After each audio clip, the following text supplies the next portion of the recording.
Hello, and welcome to the 98th episode of Recluse Horror.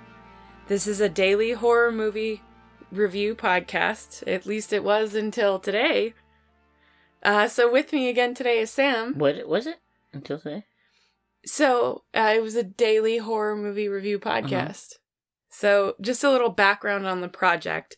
Back on my birthday last year, I decided I wanted to watch and review a horror movie every single day, and today is the 365th day that I've done it. I've done it for an entire year now, although only the last 98 have been podcasts. Before that, it was text reviews. So this is your birthday one? This is for April 8th, because I started on the 9th. Yeah. Okay, so there's one more. Well, because I probably will do one tomorrow because it's my birthday. Yeah, right. But I technically don't have to. Are you going to? I think so. So yeah, it's my birthday tomorrow, so I probably will do one just because it's my birthday. And my real birthday, and all of the things. So today we watched one. This was another CryptTV short. We haven't watched one of those in a while, and I've been watching a few from the same production companies, but I haven't gone back to CryptTV for a while. So we watched Meow from 2016. Samuel, how did you like Meow from 2016? I liked it. Yeah? I thought it was alright. It's kind of weird. It has such a weird feel to it, doesn't it? I like what they were going for. Yes. I don't think they executed it. Got it 100%. I think to some degree it worked and helped me enjoy it in general. Yeah. But there's just a few parts and a few ideas that they throw in, which is better than not trying anything new. Right. Or anything that's unique. But there's a few parts that are just kind of weird. Yeah. I would say that's true. I would definitely say that's true. So Meow it's about a cat. Shockingly, it's this girl. She's moving into an apartment because that's the way all horror movies start, apparently. And and they have a strict no pets policy at her building, but this cat just kind of finds its way in, and she's like, I don't care, cats. And then it becomes a horror movie from there. Sure. So what did you think about the acting? It was fine. It's a little weird. It's yeah. It's kind of sitcom-ish or something. It's over the top for sure. Yeah, right. Yeah, and this is definitely, I wouldn't call it necessarily a horror comedy, but it gets pretty close to it. So the acting is pretty overdramatic, but it's clearly intentionally so. Everybody is sort of a caricature of themselves, with the exception of Sam, Sammy. If you say so, I'd say she's kind of a caricature, too. Caricature, a little bit. A person, there's a person in a horror movie. Yeah. A female in a horror movie. Yeah. Kind of. Sort of, yeah. Just some dumb things they do, and they're moving, and they don't have much character, yeah. I don't know. A little bit. Not too much. I think the most character she has is how poorly she treats those vinyl records. That's her character. That's her character, is somebody who owns vinyl records and doesn't know how to take care of them. And just slaps them down on a shelf. Well. Yeah. Also, that's the first thing that you unpack. I would get it if you were playing something, but I would leave the whole box. Just me personally, I'd leave the whole box and just pick the one. Yeah, you're really... Just pick the one that I'm listening to. I am. I just thought it was weird. She just, at a certain point, she has this box full of records, and she's, kind of thumbing through them, and then she sets them on the shelf behind her, but she doesn't set them upright, which is how you should store records, because otherwise they can get compressed on one side or the other. You always want to try to store them upright, in so much as that's possible. And she just, kind of slaps them on there. She's not real careful about it or anything. I don't know. That just kind of made me have to grit my teeth a little bit to see that, but it's whatever. It's her records. Oh, and then that needle drop. And she drops the needle super hard. That's the more weird thing. Yeah. Because she could have just been setting those down for a second. Right. And just then gonna stack them up, but... Sure. Yeah. But she does drop that needle super hard. So hard. Records. Slams that needle down. It's yikes. So, yeah. Yeah, I don't know. I thought the acting was fine. I was just more pointing that out because it kind of like, I don't know. That was the vinyl records thing was crazy. I just bought a bunch of vinyl records, and that made me want to cringe a little bit. Of like, those records will last 2 days in her hands. She can't borrow my records. Sammy cannot borrow my records. What did you think about the acting from the kitty? He was good. He was the best actor. Yeah, he was the best one. Best actor. Yeah, they were the best one. The cat's name is Meow. They decided. Their cat. Yeah, that cat is named Meow, and Meow is the goodest one. He's the goodest actor. What did you think about the setting, the apartment and stuff? It was fine. It was pretty standard. I really liked that apartment actually. I kind of liked the setting for that. And I thought it was standard.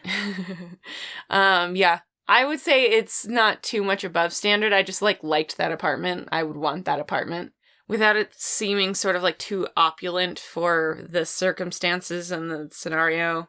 I felt like it was a good in-between place. It was a nice apartment without seeming like there's no fucking way she could afford that apartment. Right. What did you think about the lighting and the cinematography? I think just like the setting is just really standard. It wasn't bad. The cinematography? Yeah. It was just standard. It wasn't bad. It wasn't great or anything. I thought it was really weird. First of all, I think it was like super weird. Not specifically the cinematography. There's a few places where they reuse that thing, that Requiem for a Dream. If you've ever seen the movie Requiem for a Dream. That's different than cinematography, like... Well, it's partially. I think of that as like a shot set up. I think that director the sequence has is a cinematography. You know, I guess that's editing, but yeah, I think it has more to do with editing than the cinematography. But yeah, that was weird.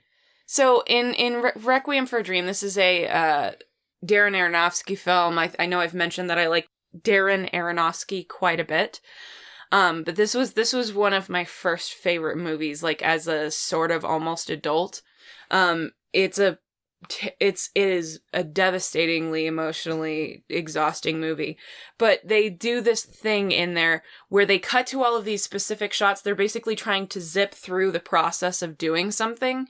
And so they'll just show the very, very close-up shots of the actions being performed, whether it's like unlocking a door or it's usually doing drugs. All that whole process they show, very, very quick shots of it with strong sound effects, and then it just goes on to the next scene so that you don't have to sit there and watch them do the whole process every time they do something.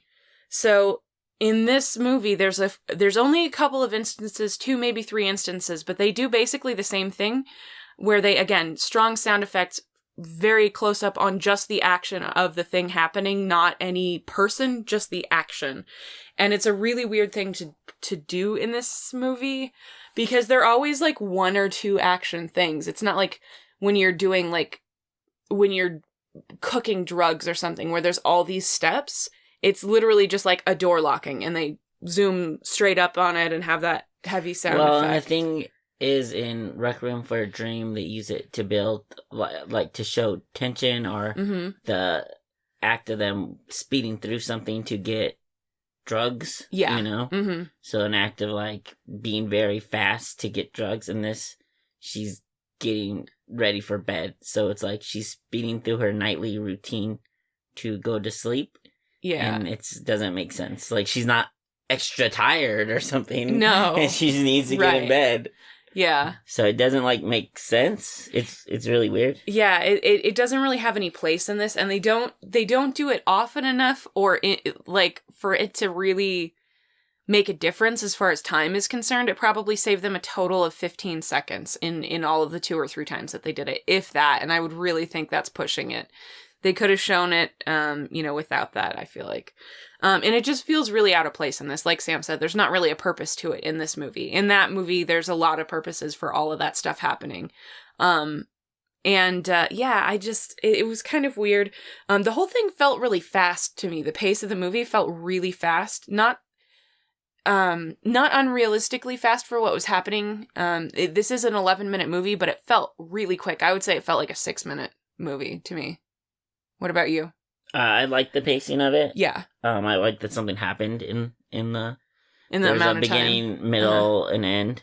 Yeah. Maybe there wasn't, like, elaborating on some of the stuff and why it was the way it was. But it at least had a pretty basic story structure with, you know, most of the questions answered, you know? Yeah. And no, I didn't mind the pacing. I liked the pacing because it did seem fast for a movie where there's no point of lingering on certain things. Yeah. I've definitely watched movies that were 6 minutes that felt shorter than this. Or sorry, that felt longer than this. There you go. The other one. You got it. Yeah.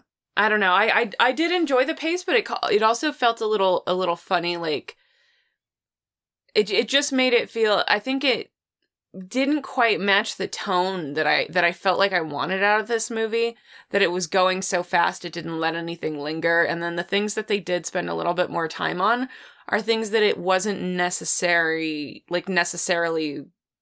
beneficial to spend as much time on, to me. I still felt like the pacing was consistent because it was so fast that even when it slightly slowed down, it just felt like they were giving you a second to breathe a little bit. So as far as the story is concerned, did you feel like everybody sort of acted... I mean, I know everything is a little bit exaggerated. This is like... These people are more caricatures of themselves than anything else, but did the characters seem like they behaved in a way that made sense to you, or... No, and that's the weirdest thing about the movie. Not that it's bad, because it's like an exaggerated version of people doing stuff. Yes. Which makes it feel more right that they're doing dumb things or weird things. Yeah. Because even the very end, like the conclusion of the movie, is incredibly far-fetched. Yeah. And it's happened before in some respect. But the odds of it actually happening are probably like... Very small. They're remote. So it's like kind of stupid, but the movie kind of... The feeling of the movie helps you believe it a little bit, and because everything about it is so weird. Yeah. It kind of feels like a story somebody's telling you. Yeah. Where things are just a little more dramatic or more just the facts. Like, I don't know. It's kind of weird in that way.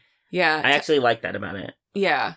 Time sort of... Things jump. You don't get all the middle parts that you would in like a standard narrative story. But when somebody's telling you it, they just jump to, okay, so this first day she did this. And then the second day this happened. And then this guy came by. Yeah. The only thing that kind of bugged me as far as like people reacting and the things that they were doing was that, like, I felt like the lead character just right off the bat does something that, like, I feel like I would have to be coaxed into a little bit more, and she just, like, goes off and does it, which I think is weird. And this is not the Vinyl Records situation. This is, like, the whole beginning of the plot arc.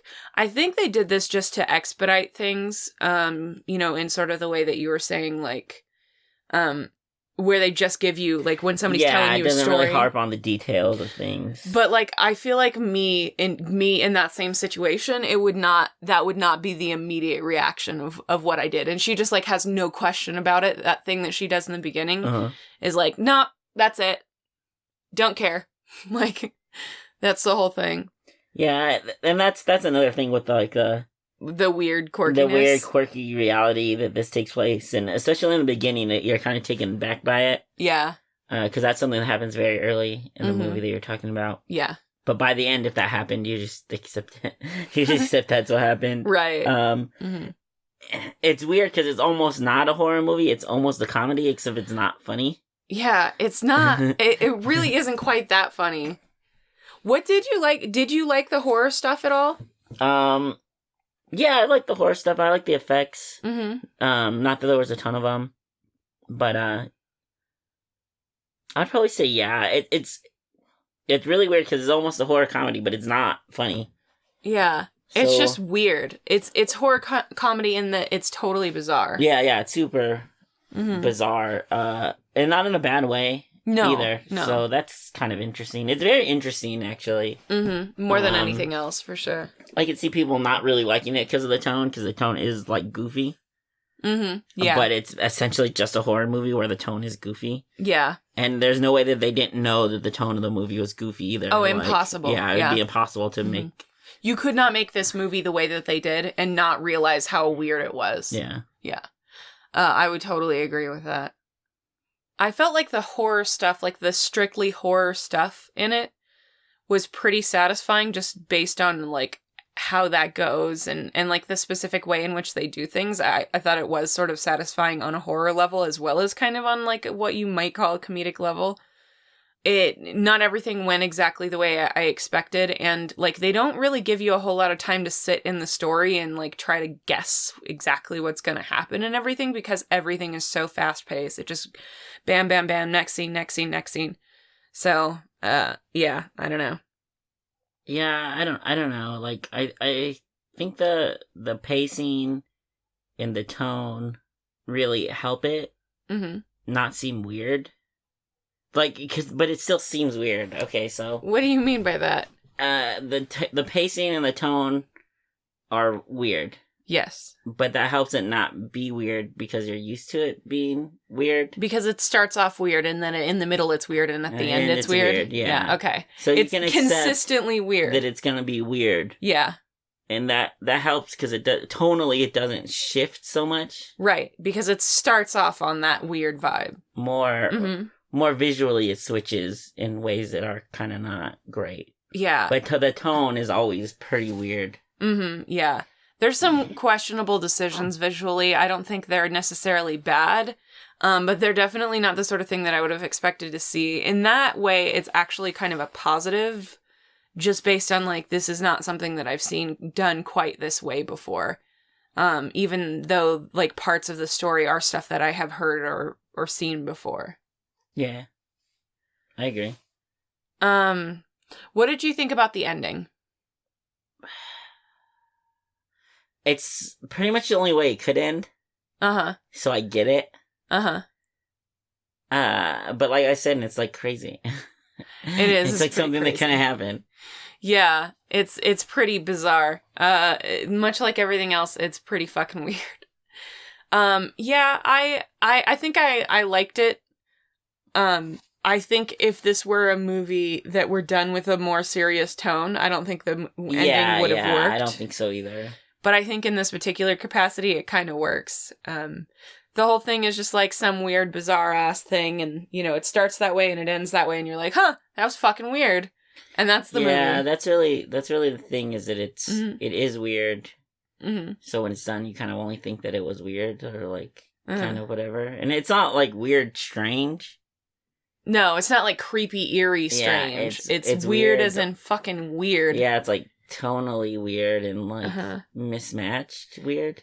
Yeah, but, like, clearly intentionally mismatched. Quirky and weird. Yeah, I feel like there's a few episodes of the Twilight, or not, A Tales from the Crypt, they kind of have that weird feel of, like, surreal, like, comedy. But, you know, they're not that funny, you know, like, as a horror anthology, it's not that funny. No. But it still has this weird, like, people just kind of acting kind of creepy or off, and this kind of has that feel to it. Right, just acting in ways that people wouldn't. Yeah, I wish I could name an episode, but I know I've come across them. I think I've watched, like, all the Tales from the Crypt, but I can't remember think of a specific one. No. Yeah. It kind of, there's a lot of things that I could say that it kind of reminds me of, but yeah, I think that's as accurate as anything else. The Twilight Zone, or not Twilight Zone, damn it. I know, I keep saying that. Yeah, Tales from the Crypt definitely has characters that do things like this, but this is like everybody is those characters, and if you squish the episode, the entire Tales from the Crypt episode down to a 10-minute short, 11-minute short, it would feel probably a lot like this, in like a lot of ways. I could easily see the Crypt Keeper doing an intro for this episode, like, or for the short. They should have made their own guy. They should have made their own guy. I don't know why CryptTV hasn't got one of those. I know, he could be in front of everyone. He could be in front of every single short. If they start using that. Yeah, TM. TM. He TM'd it. TM'd it. Samuel TM'd it. You can't use a guy for anything in the beginning of CryptTV videos without paying Sam. CryptTV. Yeah, Tales from the CryptTV. There you go. Is there anything else that you wanted to say about this, or is that pretty much it? No, I'm pretty much done. All right. So that's our review of Meow from 2016, and that's our episode. So thank you so much for listening, and thank you for listening to all of the daily episodes. As I said, it's possible that I'll do one tomorrow. It's probably likely that I'll do one tomorrow. Just because I feel like it, probably. I don't know. Feels like doing it over a year just to make sure is a pretty good mark. If you enjoyed this podcast and if you'll enjoy it when we switch to doing probably once every 2 weeks episodes, please rate, review, subscribe. You can also share it with a friend. That's probably the best way to help out the show. Just anybody that you think would be interested in the show. If you would like to share it and the person that you're sharing it with does not have the same platform as you, or if you don't like the platform that you found us, we are on Player FM, YouTube, Apple Podcasts, Podcast Addict, Stitcher, and pretty much any podcatcher out there. I did that in that weird order again. Or you can reach out to us on social media, on Facebook, Instagram, and Twitter, or you can email me at reclusehorror@gmail.com. Samuel, what is your rating for possibly the last daily episode? I'll give it 20,000 warped records. 20,000 oh god, warped records. Warped records. Oh boy. That's pretty good, huh? Yeah. I'm gonna give it 685,000 grains of rice. Yeah. All right. So that's it. Samuel, do you have anything that you want to say to the people? Bye forever. Goodbye forever. Yeah, You're never doing my podcast again? Is the last one, or? It's the last one. It's maybe the last one. It's the last one forever. Well, it's definitely not the last one forever. Yeah, it is. No. It's the last one forever. Goodbye, No. everybody. Thanks for listening. Bye-bye.